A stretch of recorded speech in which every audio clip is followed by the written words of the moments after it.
श्री भक्तमाल द्वादश प्रधान भक्त। छठे हैं श्री मनु जी। सृष्टि के प्रारंभ में जब ब्रह्मा ने सनक आदि पुत्रों को उत्पन्न किया और वह निवृत्ति प्रायण हो गए, तब इन्हें बड़ा शोक हुआ। इस शोक के कारण ब्रह्मा रजोगुण और तमोगुण से अभिभूत हो गई।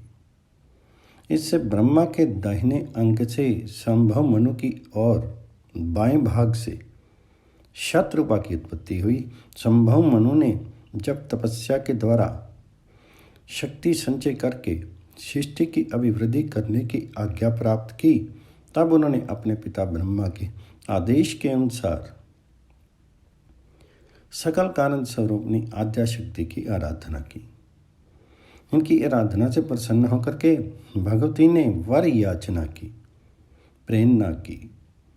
वर याचना की, प्रेरणा की। संभव मनोन ने भगवती से बड़े विनयपूर्वक कहा, यदि आप मुझ पर प्रसन्न हैं तो ऐसी कृपा कीजिए जिससे प्रजा की सृष्टि का कार्य निर्विघ्न चलता रहे। देवी ने तथास्तु कहा और अंतर्ध्यान हो गई। इसके बाद मनु ने ब्रह्मा से एक उपयुक्त स्थान के लिए प्रार्थना की।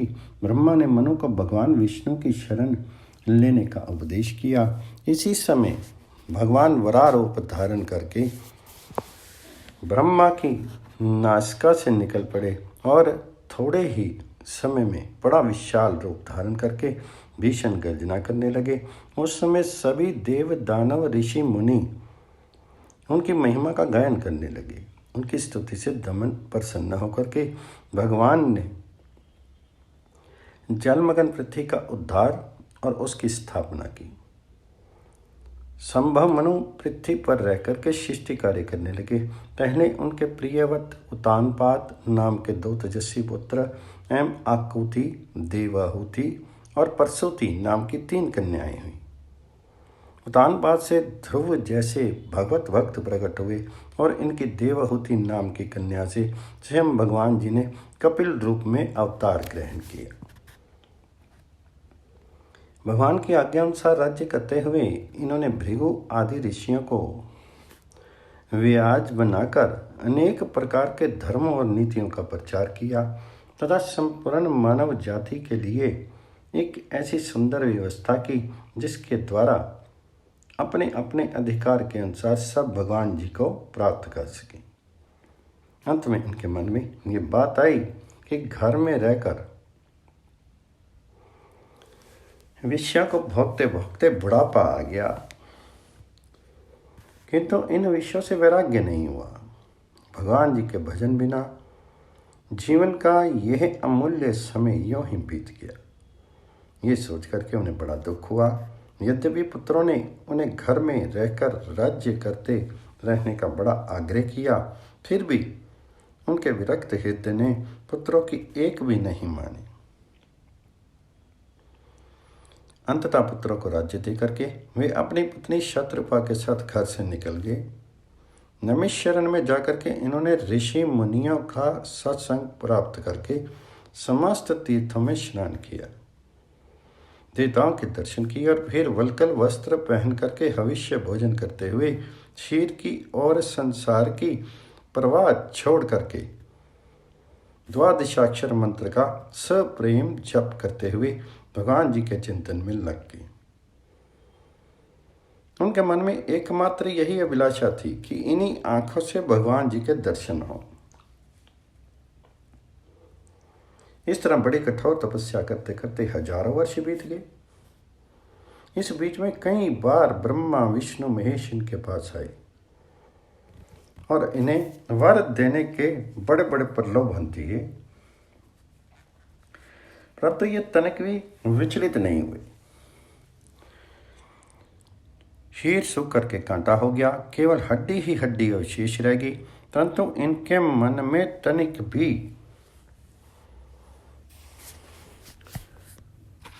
व्यथा का अनुभव नहीं हुआ। महाराज संभव मनु और शत्रुपा को इस अनन्य तपस्या की देख करके बड़ी ही गंभीर और भगवत कृपापूर्ण आकाशवाणी हुई कि तुम्हारी जो इच्छा हो वह वर मांग लो। भगवान जी की अमृत भरी वाणी सुनकर के उनका शरीर सर्वांग सुंदर और हृष्ट पुष्ट हो गया।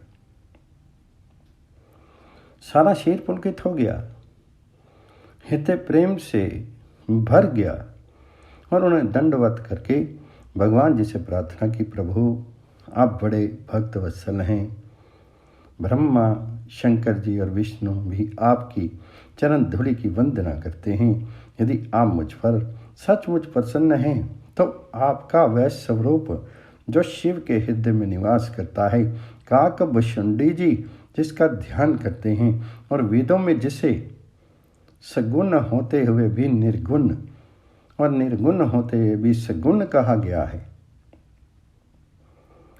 वही स्वरूप हम अपनी इन्हीं आंखों से देखें। उनकी प्रेम से भरी बात भगवान जी को बड़ी प्रिय लगी और भगवान उनके सामने प्रकट हो गए। दंपति का ध्यान टूटा और उन्होंने भगवान श्री राम की ओर देखा। भला भगवान को उस रूप माधुरी का कोई क्या वर्णन कर सकता है। आदिशक्ति भक्ति सीता और पुरुषोत्तम भगवान राम की अनूप रूप राशि को देख करके उनकी आंखें निर्निमेष हो गई। उन्हें तृप्ति होती ही नहीं थी। अनंत अतिरेक से शीर को शुद्ध बुद्ध जाती रही और वे बिना सहारे के लकड़ी की भांति उनके चरणों पर गिर पड़े। भगवान जी ने उन्हें बुलात उठा करके उनके सिर पर अपने कर कमल फेर करके अपने हृदय से लगा लिया। जब भगवान ने उन्हें धैर्य धारण करा करके वर मांगने की प्रेरणा की तो पहले उन्हें बड़ा संकोच हुआ, परंतु भगवान जी के बहुत ढांढस देने पर और ये कहने पर कि तुम्हारे लिए कुछ भी अधेय नहीं है, मैं बोले मैं तुम्हारे ही श्रीखा पुत्र चाहता हूँ। तो भगवान जी ने कहा मेरा श्रीखा तो मैं ही हूँ, अतः मैं ही तुम्हारा पुत्र बनूंगा। इसके बाद भगवान जी ने शतरूपा पर अपनी कृपा दृष्टि डाली और उनसे वर मांगने की प्रेरणा की। शतरूपा ने वह वर तो मांगा ही था जो उनके पति देव ने मांगा था, साथ ही भक्त जीवन की प्रार्थना की। भगवान जी ने बड़ी प्रसन्नता से कहा इतना ही नहीं, तुम्हारे मन में जो जो रुचियां हैं सब पूर्ण होंगी, इसमें संदेह नहीं। इसके पश्चात महाराज मनु ने ऐश्वर्य भक्ति के स्थान पर वात्सल्य रति पुत्र विषयक प्रेम की याचना की और कहा कि संसार के लोग चाहे मुझे मूर्ख ही क्यों न समझे, आप कृपा करके ये बात दीजिए कि आपके वियोग में मेरा जीवन रहे ही नहीं।